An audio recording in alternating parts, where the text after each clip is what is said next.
Hello all, ಇವತ್ತೊಂದು beautiful birthday vlog ನೋಡೋಣ. ಅದಕ್ಕೆ ನಾನು ಬಂದಿರೋದು ಸ್ಟರ್ಲಿಂಗ್ ಮ್ಯಾಕ್ ಹೋಟೆಲ್ಗೆ. ಇವತ್ತು ಏನು ಸ್ಪೆಷಾಲಿಟಿ ಅಂದರೆ ನಮ್ಮಮ್ಮನ ಚಿಕ್ಕಮ್ಮ ಮತ್ತು ಚಿಕ್ಕಪ್ಪ ಅಂದರೆ ನಮ್ಮ ಅಮ್ಮಮ್ಮ ಅಪ್ಪಪ್ಪ ಇವರದು 75th ಹ್ಯಾಪಿ ಬರ್ತ್ಡೇ. ಎಷ್ಟು ಬ್ಯೂಟಿಫುಲ್ ಮೆಮೊರಿ ಅಲ್ಲ ಅವರಿಗೆ.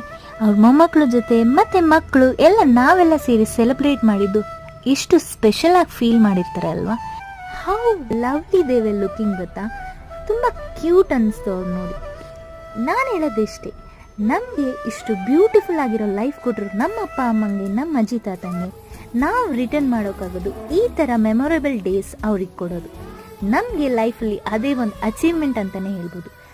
ಫೈನಲಿ ಏನು ಗೊತ್ತಾ, it was A beautiful day because people around here are so kind and loving. So guys, I read this somewhere. Happiness is homemade, especially when family is by your side. And it's true. Thank you all.